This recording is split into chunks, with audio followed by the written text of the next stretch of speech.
think it's worth mentioning too that when we're working with clients, there's a lot of discussion and prep work and lead up to doing this work with medicine and moving into those really difficult destabilized places. So I like to really have my clients as aware as possible of what's going to happen. Of course, you can't really know what it's going to be like until you're there, but we can have some really good conversations about it and really make a plan for. I often talk about an expedition that we're going on here, and it's going to be bad weather. It's not enough just to be in good shape. You need to have a good team. You need to have good, resources is the word we use.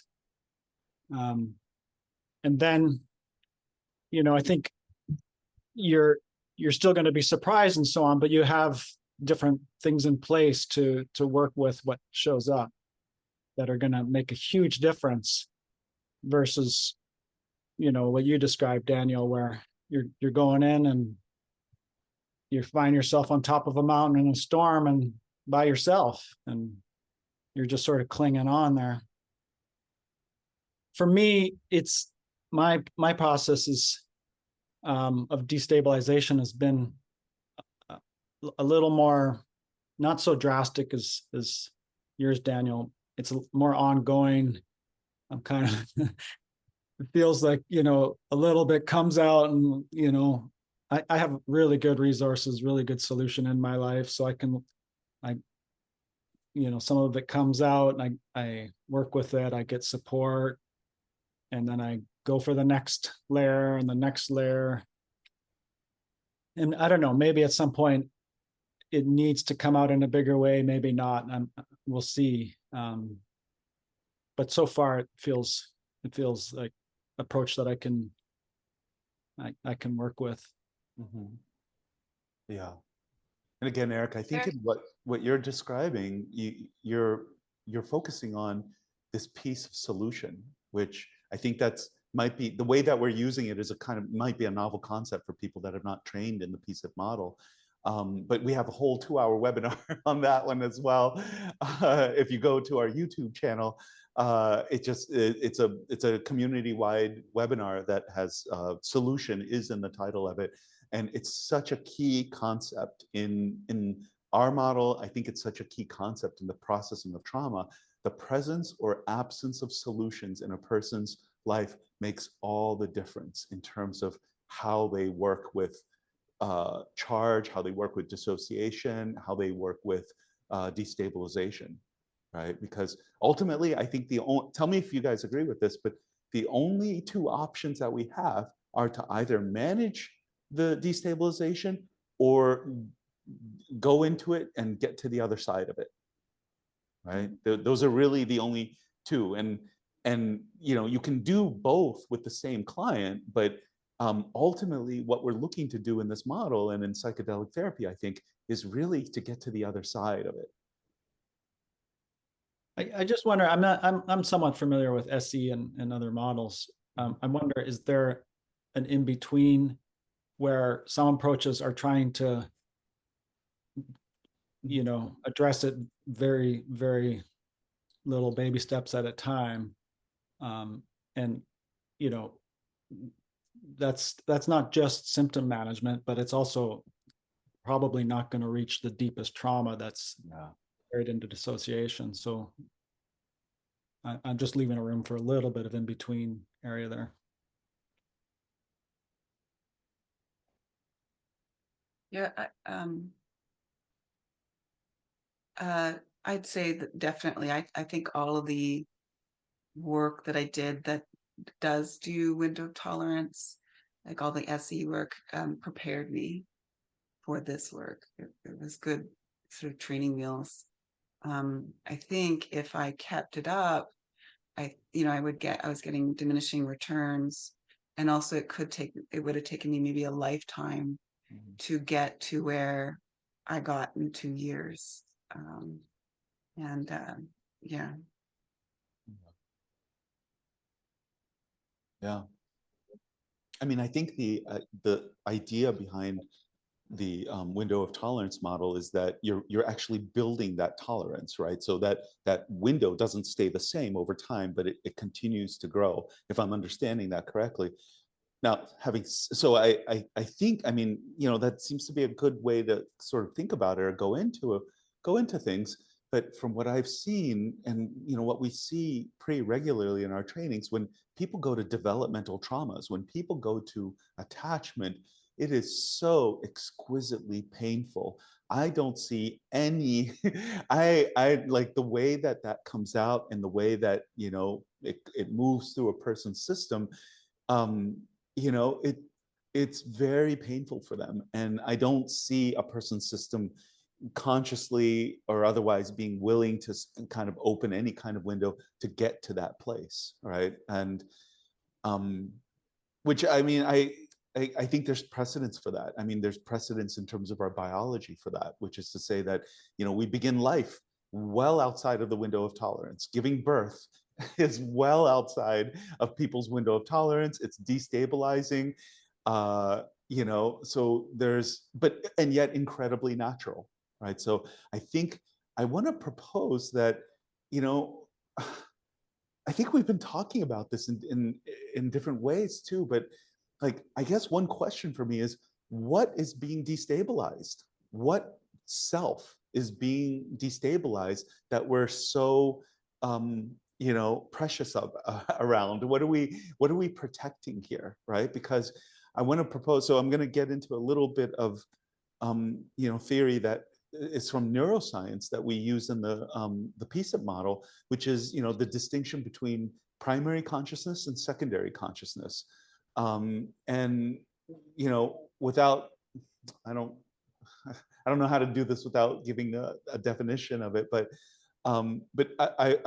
let me say that I think, you know, our adult conscious rational minds, the minds that we're operating in, the ego self that we're operating in right now, has limits to it, right? It has limits to it that are not the same limits that our psychedelic mind, that our primary conscious mind, the, you know, the part of the iceberg that's, you know, the 90% of the iceberg that's below the surface of the water.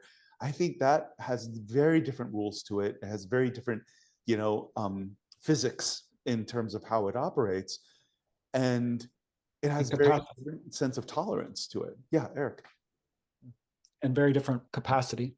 Yeah, yeah, very different capacities, right? So I think what I want to propose, what we see in this model is that, you know, like when people do enter primary consciousness, they're able to do things there in terms of healing and in terms of making contact with trauma that you just can't do in secondary consciousness, that truly would be overwhelming to secondary consciousness. So maybe what we could say is, yeah, the window of tolerance model, okay, if you're going to stay in secondary consciousness, you know, again, your adult rational mind, the ego that we're all operating in right now, then sure, you know, it might make sense to have that window of tolerance there.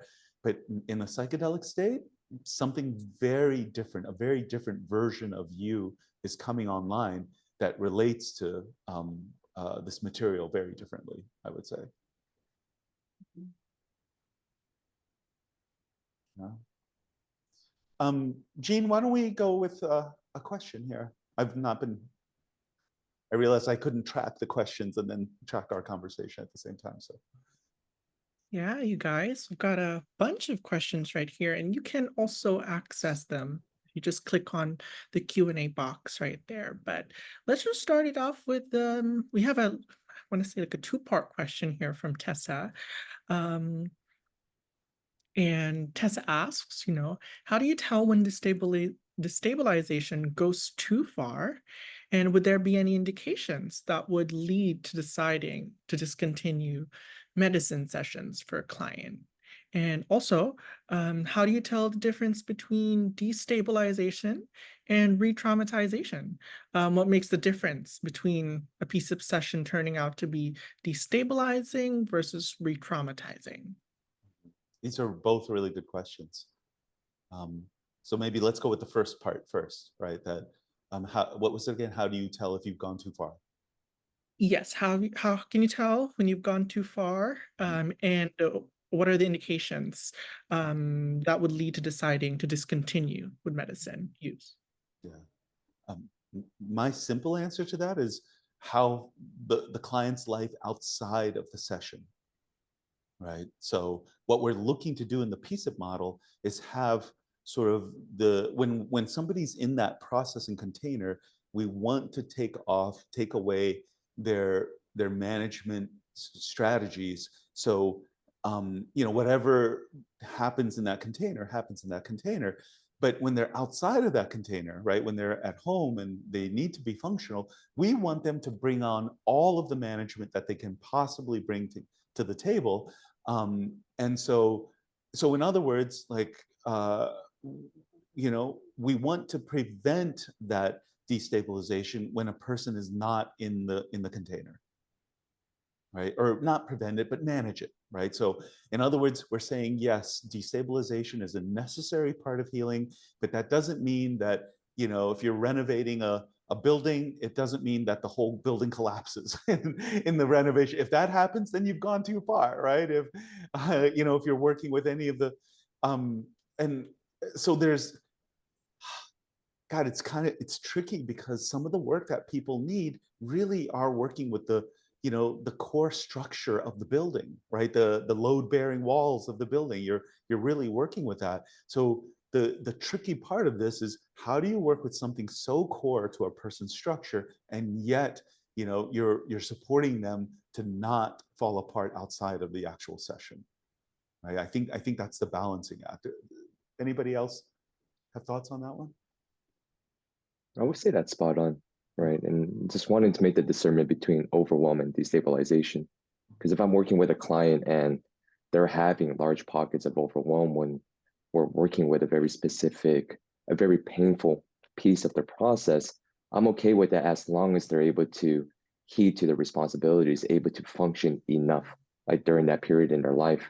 Mm-hmm. And I think in unique situations, there's been times where the overwhelm that starts to border into like destabilization could be beneficial even in their day-to-day life, right? Where it's not so profound, where I had a client where there's a lot of material and feeling very untethered, a lot of anxiety as some of his defense structures are starting to disassemble, and it would compel him to move into his partner for support and having to be more honest about his internal state and to be able to receive that relational support, which is very supportive and helpful of his overall process.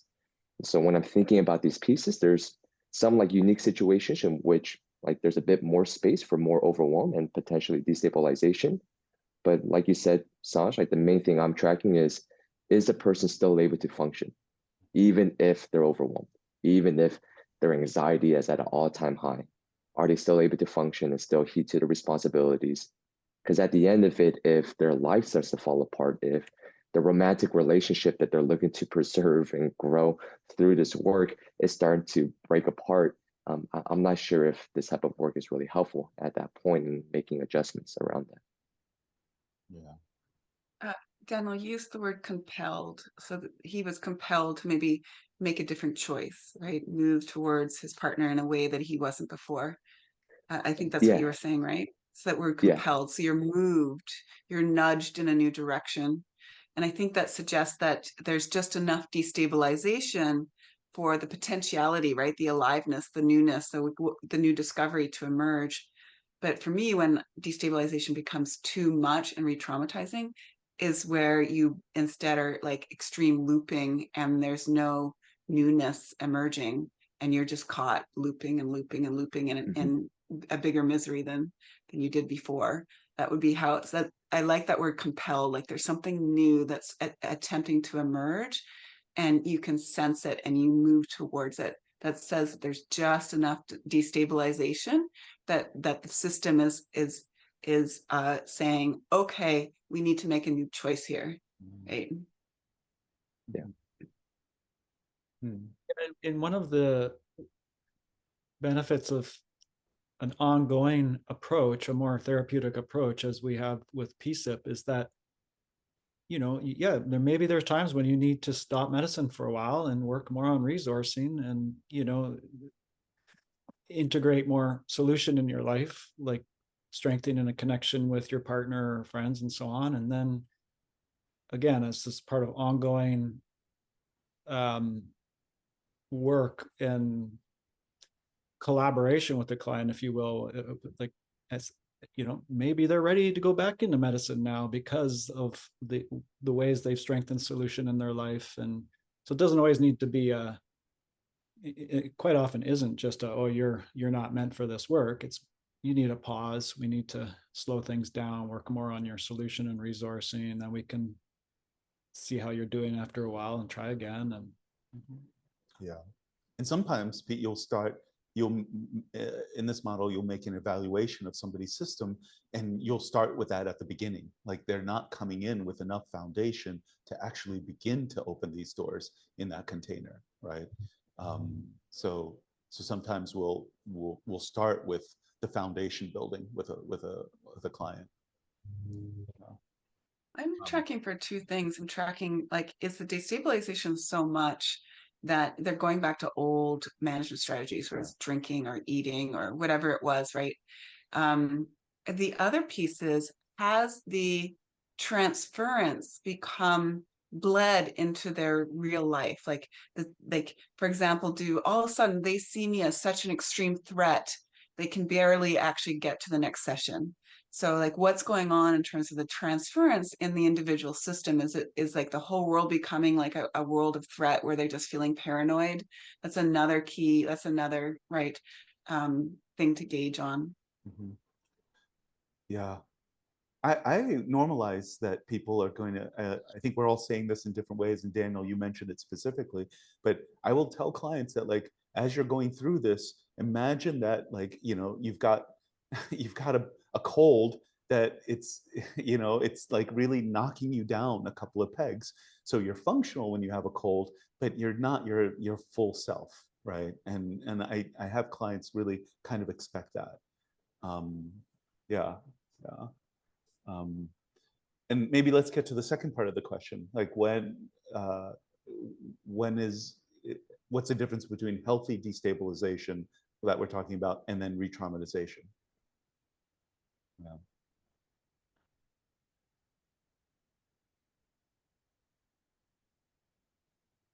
I feel like we can all answer this question. I feel like we kind of already did in some ways. Okay. Yeah.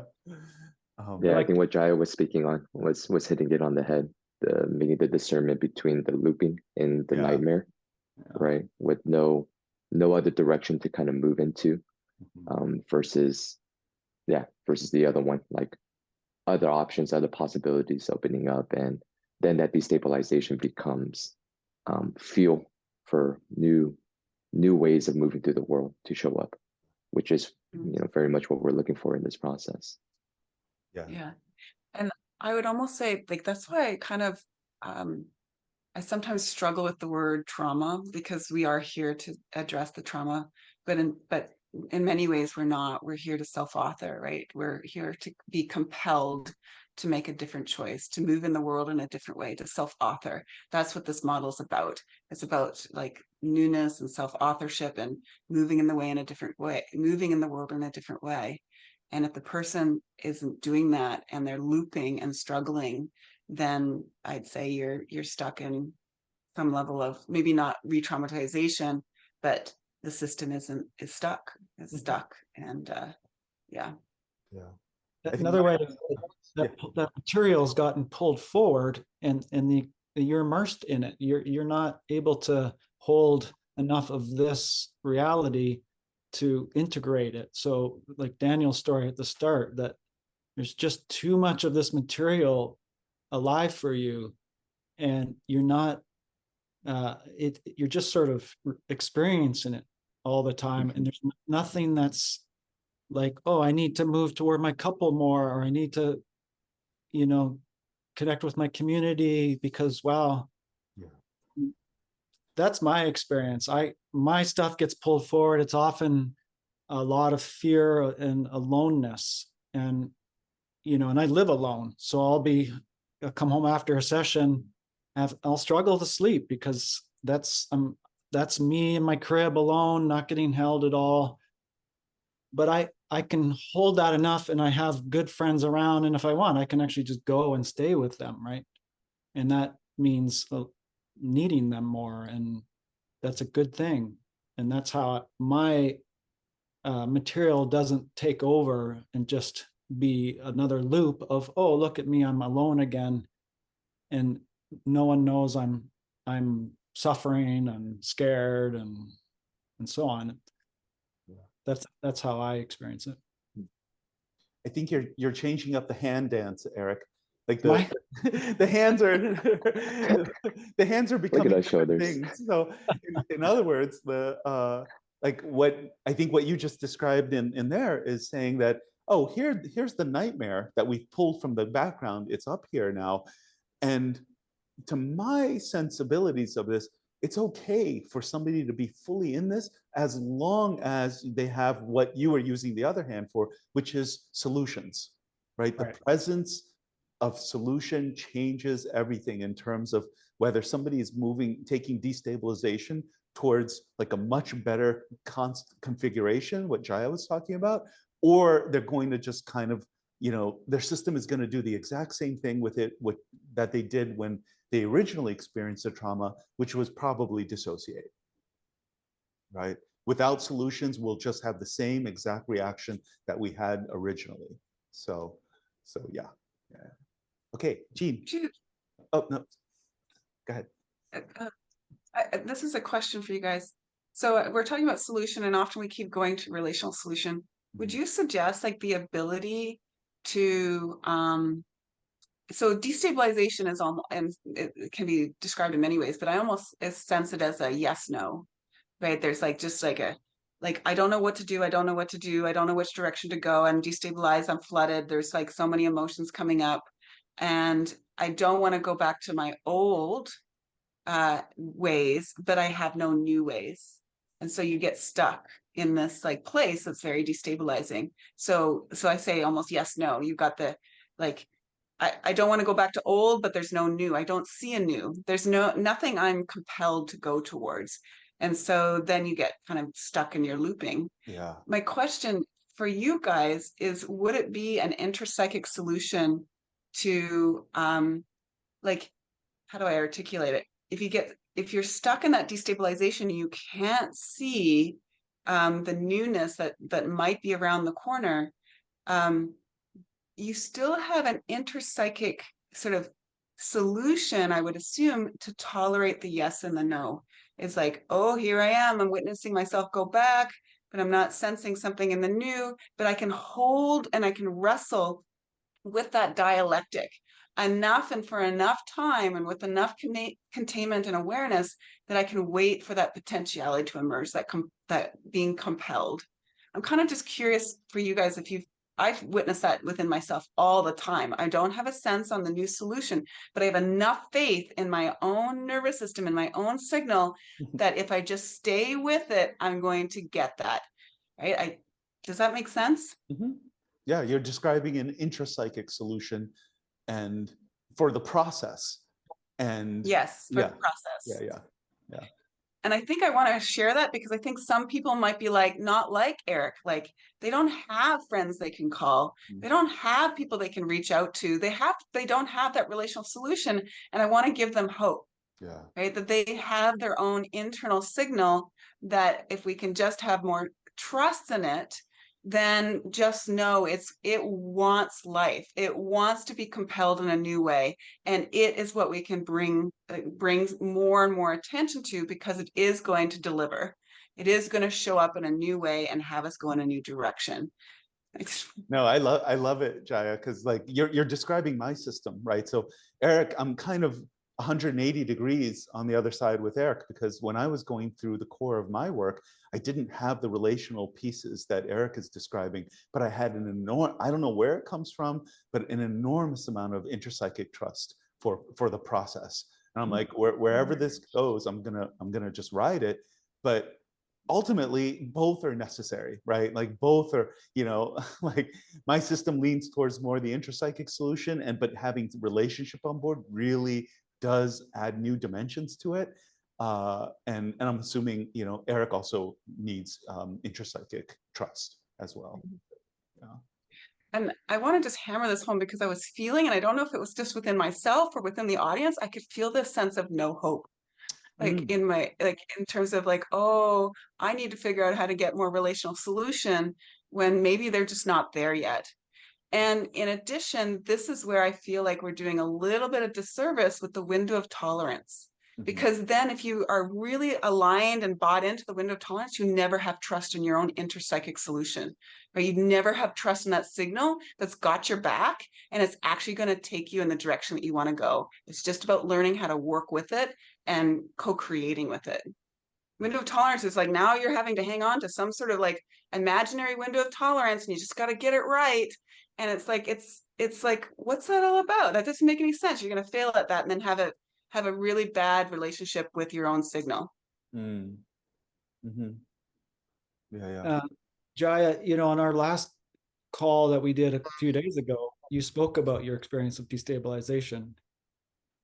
And your experience, the way you shared it, was like you were really riding that edge of interpsychic trust. Yeah. You know what you're talking about for sure. But it also sounded like it was hard to stay with it. Thank you for that, Eric. I think it was a level in which I'd never, so I had an exile that was so buried away in the recesses of my psyche that it was a shock when it came forward. It just slammed into the forefront. If we talk about this, it slammed in the forefront and became all present and created such an extreme destabilization. I didn't know if I was going to actually get to the other side. And so I think you're right, Eric. I think I had to draw on every single ounce of my own faith to get there. But on that case, I would have to humble myself and go, I had you guys. So I had relational solution. So just want to balance it out. I had both. And so again, I'm going to share, like, I had faith. The nervous system isn't going to bring you, in my opinion, and maybe you guys disagree with this, the nervous system doesn't want to bring more than you can handle, right? That exile that was way back in the recesses of my mind, it would never have shown up 10 years ago. My nervous system would never have been able to handle it. But I think my system sensed there was enough capacity, internal, and enough orientation to relational solution that it could peek its head and show me this like really strong exile that I buried away deep, deep. So just want to share that piece as well. Yeah. The better the solution, the more the system goes for. Right. Better the relational solution and interpsychic solution. It's going to want to like it's like, here you go. It's in the forefront. Let's work with it. Yeah. Right. Jean. Oh, you're muted. I'm muted. Yes. Thank you for that. Thank you guys so much. And it looks like all our participants are really enjoying this discussion, and you guys can feel free to see what they're saying on our chat. But while we're on the topic of solution, we've talked about relationship being one, and also the interpsychic solution, which Dawn says sounds like hopefulness. Could you guys name some more different examples of solution? This is from Tessa. All sorts of things can be solutions, right? But attachment is a massive solution for all of us. It's one of those things where, if you've gotten the gift of relative, secure attachment, you have so much resilience built into your system for everything else that you're going to face in your life. So think about it that way, right? Like, you've got this thing now and it just inoculates you against so much else. So relationship attachment is one major type of solution. Boundaries are another type of solution. And I would say in the model, how we're describing it, the more single event a trauma is, the more single specific a solution is. Like, so for example, if you're talking about, a drunk driving accident that you're processing in a session, solution for a drunk driving accident is not attachment necessarily, right? It's like, how do I like habituate myself to call an Uber every time I have a drink, right? Or maybe I should stop drinking, or something like that. So that's kind of a very specific solution to a very specific trauma. Unfortunately, most of the traumas that we encounter in psychotherapy are not specific single event traumas like that. They're much more like developmental, repetitive, early childhood, like relationship oriented types of traumas. So typically the solutions for that have to be much more relationship oriented. Yeah. My definition of secure attachment is a relationship where there's intimacy and boundary, that those two are happening together. So, relational solutions. And if you had a lot of secure attachment growing up, then you didn't need to dissociate a lot, because there was someone to go to process all your big feelings and scary things. Someone that you trusted would be able to be with you in that intensity, but also respect your boundaries. And so that's if you didn't have a lot of that, then whenever you gain that through a therapist or through friendships or whatever, you're now getting the secure attachment experience that you didn't get to have, which is the solution that you didn't get to have. Now you have adults who can be with you. And in Daniel's story, his system didn't have that. It didn't trust it. So he had no relational solution, no secure attachment in his life to take his terror to. I'm very fortunate that I have several adults I can go to. I want to share that, like, it's like the sky's the limit, right? That, like, I kind of keep coming back to the realm of like aliveness and life and the potentiality and the wisdom of the signal and its the infinite possibilities that are available. And that's how we created, that's how that signal, create this deep intelligence created the human organism, like this bazillion cell organism that, like, no one could ever imagine that, but here we are. And so there's like this, the sky's the limit in terms of the potentiality for solution, and what might want to emerge. And so it really is about having a beginner's mind. It's really having kind of trust and faith that there's something, again, on your side that's moving you towards greater goodness. Yeah. Yeah, and maybe it'll be transpersonal as well, right? You can, like, for types of traumas that, I mean, I don't think anybody at the Johns Hopkins terminal psilocybin trials would think about it this way. But, if you're terminal, the solution to that I think a lot of these people was that, like, oh, look, the existential, the thing that I'm going into now, there's goodness to that. Right? Mm-hmm. So, yeah. Yeah. And in some ways, for some individuals, the solution could be in an area where they have the most shame around. Oh. Yeah. Say more. Say more about what you mean. Okay, well, I'm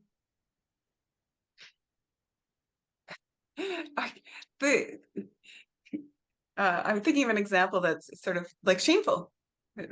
So, for example, if we look at the exile that I pulled out of the recesses of my mind, it was a perpetrator energy that got buried deep, where I just, like, the counterattack, the murderous rage that emerged for me related to my childhood, got buried so far deep that it was untouchable.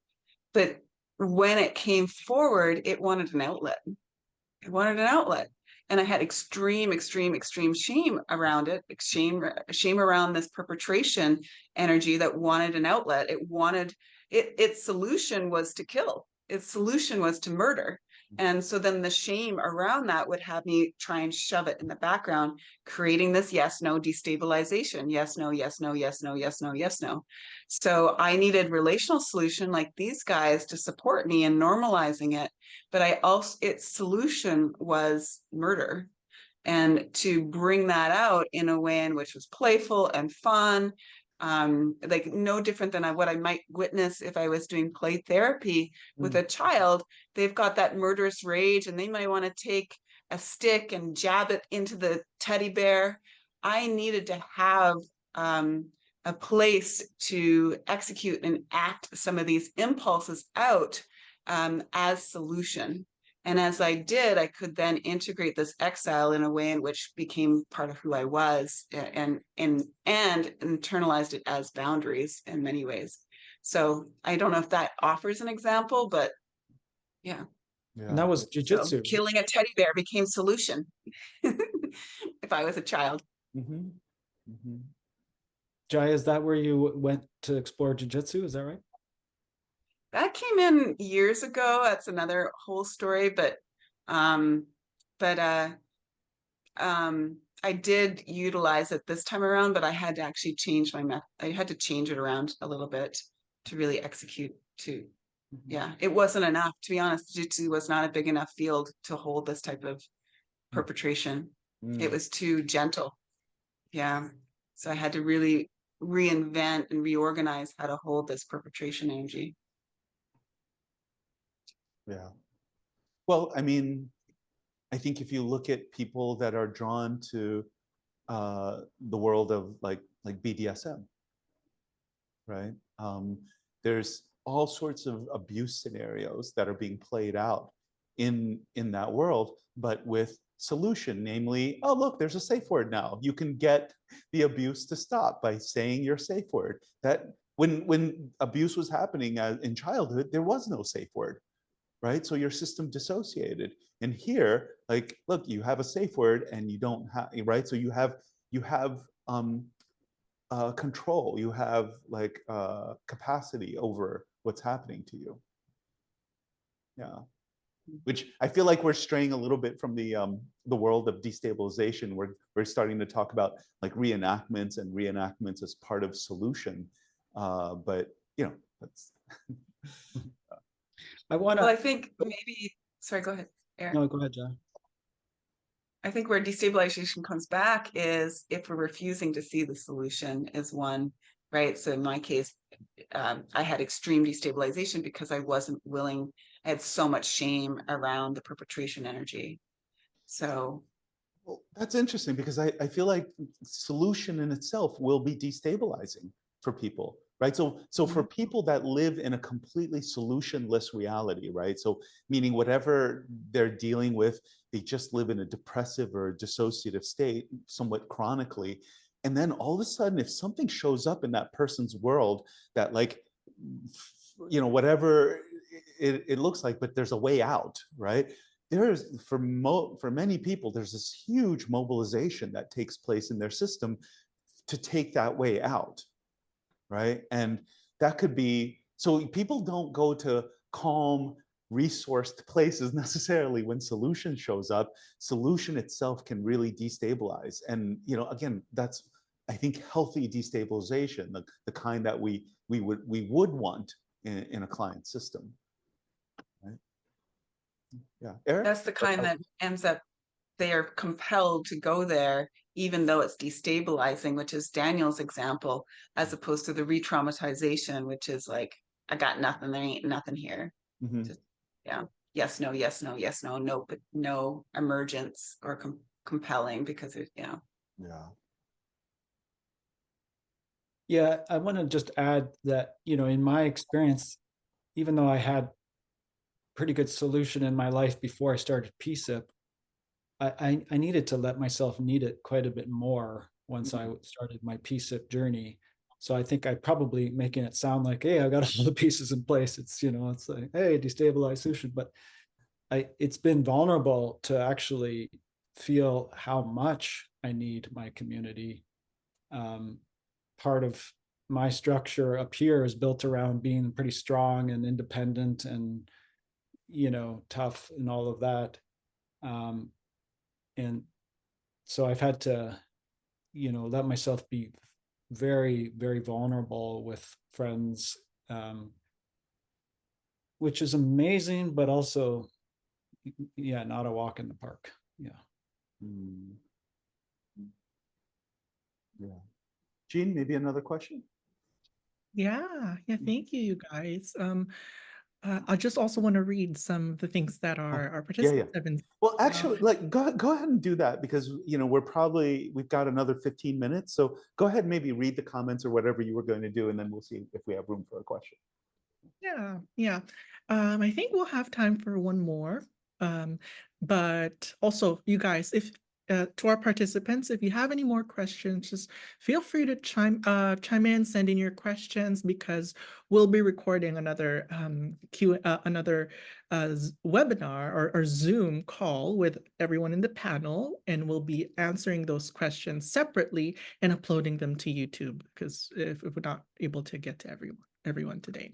So Indigo says, my inner supervillain part loves rage rooms as a solution, I guess. And for Caroline says animals are a great solution, and some love hugs too. And Saj, I know you love animals, and I think everybody here has a pet.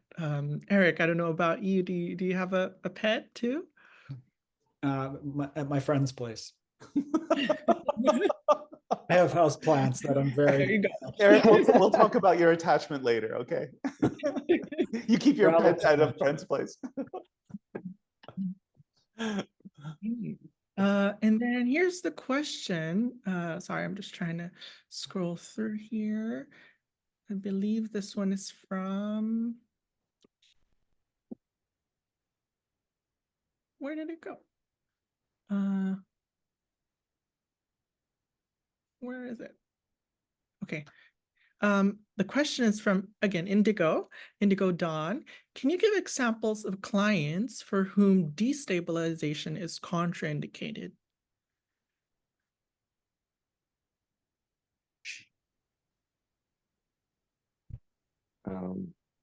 To start with, I would say someone that walks into the office that's already destabilized, because that does happen.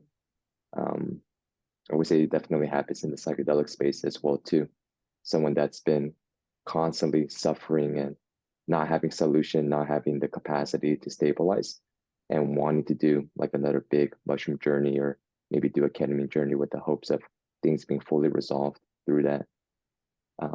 And I think also for folks that don't have much or any support, like me personally, if I'm working with someone and before we start working, and there's a sense that they don't have much of a community or at least one relationship that they could really lean on, I don't find them to be fit for this work. They're going to want to build those pieces out on how to create like some like healthy relationships to support their process, because it doesn't just happen within the office. Like there's material, there's movement that takes place, especially around attachment, and that's going to want to find itself outside of the therapist's office as well too. So having those pieces put in place prior to moving them into a process like this, at least into the trauma re-exposure phase of it, is necessary in my eyes. Mm-hmm. Awesome. Thank you, Daniel. You guys, I have a question here that I'd love to highlight. And this is, oh, sorry, before I do, does anybody else have anything to add to that? Okay, great. Thank you. So here, this is another question from Tessa. And Tessa asks, how do you train your therapists to ensure they're not afraid or intolerant of their clients' destabilization? That's potentially a lot of cultural conditioning and educational and professional conditioning, if from a conventional medical or clinical background, to overcome. Yeah. I think people have to have their own experience of the value of allowing themselves to destabilize. I think that's true of the question of, where essentially we're we're training our therapists to trust these really powerful processes that are inside of people that come up, rather than trust everything that Tessa just mentioned there, right? So I went to a small Buddhist college for my graduate school training in Boulder, Naropa, and the founder of it was um, uh, the founder of it was this wacky Lama, but Trungpa Rinpoche. But one of the things that he would say is, one of his sayings was that, like, look, we're in the West, we're fond of building a floor on top of the ground, right? In other words, it's like we don't trust the ground, right? We don't trust that this foundation will actually hold us. So we have to build this artifice on top of it. And I think that's what we've done in Western psychology. Like, we don't trust the unknown. We don't trust these powerful forces that will come up and, clench your jaw and make your neck and head go back and make you breathe fast and send you into a panic wave, right? So instead of that, because that's not rational. Like, how does that make any sense, right? Like, what are you responding to, and what's taking over? So we have a deep sense that we cannot trust that, just like we can't trust destabilization. So the only way to train people in this work and to go into this is to be able to hold this space for other people, is for them to have that space held for them. Right. Yeah. Curious if anybody else has an answer to that. Well said. Yeah. Only thing I would add to that is also experiencing what's on the other side of that destabilization. Yeah. Yeah. That will build a lot of trust in the destabilization and willingness to be with it and not to be averse or scared of it. Just knowing that there's value in that process. Mm-hmm. Thank you, Saj and Daniel. And I think we have room for just one more question right here before we wrap it all up. This one is from Nico. And Nico asks, since destabilization affects the people around the person who is destabilized, how do we prepare and or inform the people or the support around us and prepare them for destabilization? And how does a good support group person or people look like?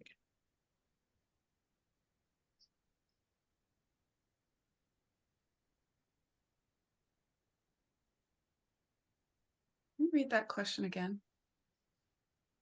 Yes. Okay, so it's since destabilization affects the people around the people who is destabilized, how do we prepare and inform the people around us and prepare them for our destabilization? And how does a good support group or person look like? I think I spoke to this already a while ago, but there's a lot of prep work we do, a lot of conversations about, what to expect. I send clients to some of the articles I've written and stuff on the website. I really want them to have a good idea of the expedition we're going on, and that includes, the people in their life, and it's a lot of that kind of conversation. And ideally, good support looks like other people who have some experience of what you've gone through, so that they know how to support you from that place. That's the ideal, I would say. Mm-hmm. Or at least some. Go ahead, Jaya. No, I didn't mean to interrupt. That's your last point there. Like, it's like, be careful who you bring into your group again, and it's not your own.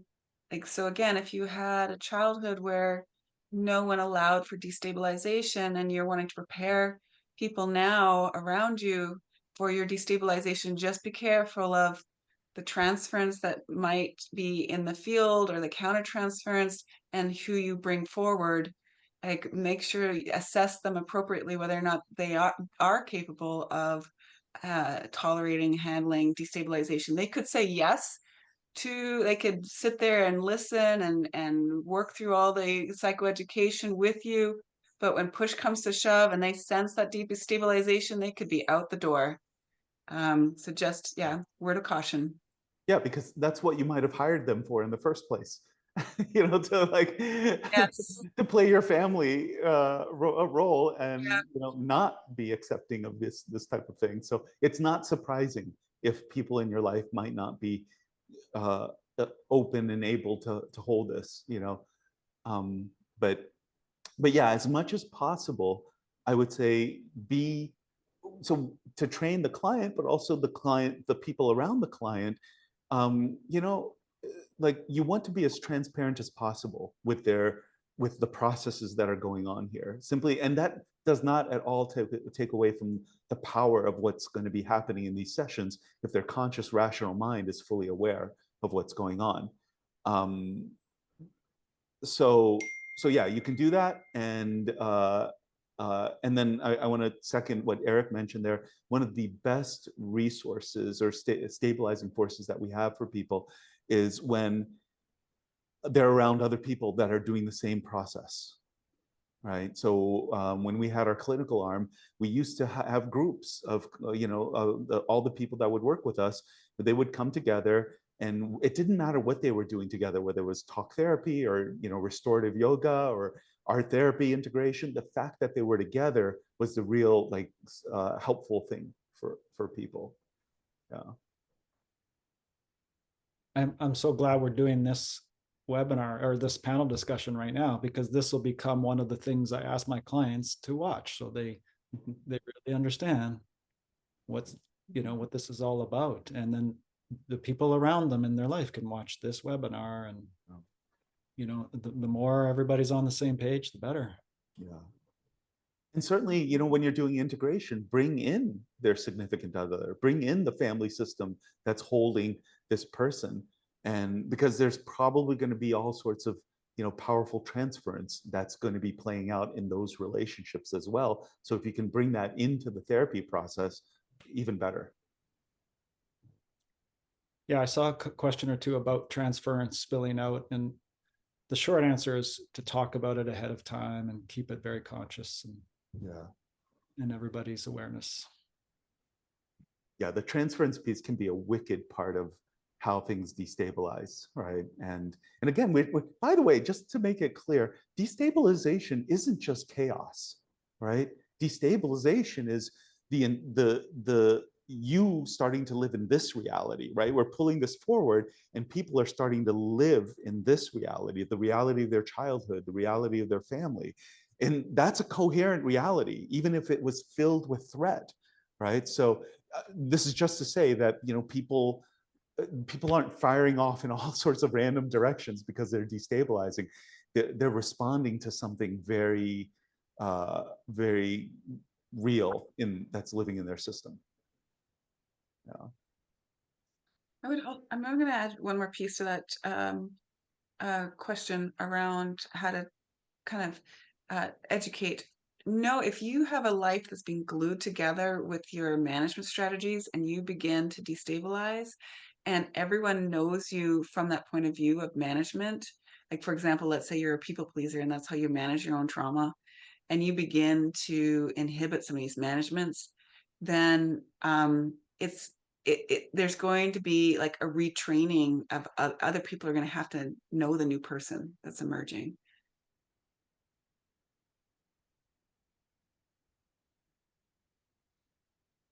We're just about at the end here. I want to share one of my favorite symbols of destabilization, which is a seed in a shell. There's that real, if you think of just like a sunflower seed, it's got a very protective shell around it, that it's not going to do any growing unless that shell comes apart. I got this from Bayo Komalafe, who talks about these kind of things and how in the Western culture we're so determined to keep everything stable and secure at the cost of a lot. So At the cost of a lot.